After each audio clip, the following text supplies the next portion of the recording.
నేడు భారతీయ గణిత శాస్త్రజ్ఞుడు దత్తాత్రేయ రామచంద్ర కప్రేకర్ గారి జయంతి. దత్తాత్రేయ రామచంద్ర కప్రేకర్ జనవరి 17, 1905, జూలై 4, 1986 తేదీన డహాను, బొంబాయిలో జన్మించిన భారతీయ గణిత శాస్త్రజ్ఞుడు. సంఖ్యాశాస్త్రములో అనేక ఆసక్తికరమైన ధర్మాలను కనుగొన్నాడు. కప్రేకర్ చిన్న వయసులోనే తల్లిని కోల్పోయాడు. బాల్యమంతా తండ్రి పెంపకంలోనే పెరిగాడు. విద్యార్థి దశలోనే లెక్కలలో సులభ గణనలు, ప్రహేళికలు అంటే పజిల్స్ సాధన చెయ్యడంలో కుతూహలం ప్రదర్శించేవాడు. మహారాష్ట్రలోని పూనాలో ఫెర్గ్యూసన్ కళాశాల ద్వారా బీఎస్సీ పూర్తి చేశాడు.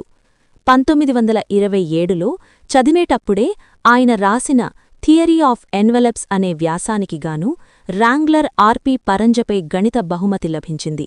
1929లో బొంబాయి విశ్వవిద్యాలయం నుండి తన బ్యాచిలర్స్ డిగ్రీని అందుకున్నాడు.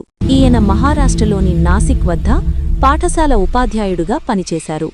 ఈయన ప్రత్యేక లక్షణాలతో పునరావృత దశాంశాలు, మ్యాజిక్ స్క్వేర్స్ అంటే మాయా చదరాలు, పూర్ణాంకాల ధర్మాలను ఆవిష్కరించి ప్రచురించాడు.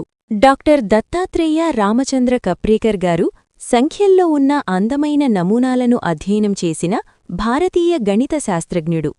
ఆయన పరిశోధనల్లో ముఖ్యమైనవి డెమ్లో సంఖ్యలు. ఆయన ఇంటి ప్రవేశ ద్వారానికి కూడా గణితానంద మండలి అని పేరు పెట్టడం గణితంపై ఆయనకున్న అభిమానానికి నిదర్శనం. మార్టిన్ గార్డినర్ అనే పాత్రికేయుడి ద్వారా తాను కనుగొన్న సెల్ఫ్ నెంబర్స్, కప్రేకర్ స్థిరాంకం 6174 జనరేటెడ్ నెంబర్లు జగద్విదితమయ్యాయి. కప్రేకర్ రుటీన్ నిర్వచనం. కప్రేకర్ రుటీన్ అనేది డాక్టర్ దత్తాత్రేయ రామచంద్ర కప్రేకర్ గారు ప్రతిపాదించిన ఒక సంఖ్యా విధానం. ఒక 4 అంకెల సంఖ్య కనీసం 2 అంకెలు వేరుగా ఉండాలి తీసుకుని 1 ఆ సంఖ్య అంకెలను అవరోహణ క్రమంలో అంటే పెద్దది నుంచి చిన్నది వరకు అమర్చాలి.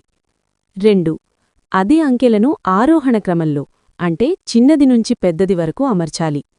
3 అవరోహణ సంఖ్య నుంచి ఆరోహణ సంఖ్యను తీసివేయాలి, వ్యతిరేకం చెయ్యాలి. 4 వచ్చిన కొత్త సంఖ్యపై అదే ప్రక్రియను పునరావృతం చెయ్యాలి. ఈ ప్రక్రియను కొనసాగిస్తే చివరకు 6174 అనే స్థిర సంఖ్య వస్తుంది. ఈ 6174ను కప్రేకర్ స్థిరాంకం అంటే కప్రేకర్స్ కాన్స్టెంట్ అంటారు. సులభంగా చెప్పాలంటే అంకెలను పైకీ కిందకీ అమర్చి తీసివేస్తూ పోతే చివరకు 6174కి చేరే సంఖ్యాప్రక్రియనే కప్రేకర్ రుటీన్ అంటారు. తన పరిశోధనల ద్వారా విదేశాల్లో మంచి పేరు ప్రఖ్యాతులు సాధించుకున్న కప్రేకర్ భారత ప్రభుత్వం యొక్క ప్రోత్సాహానికి మాత్రం నోచుకోలేదు. చివరిదాకా ఉపాధ్యాయ వృత్తిలోనే కొనసాగిన కప్రేకర్ జూలై 4, 1986న కన్నుమూశారు.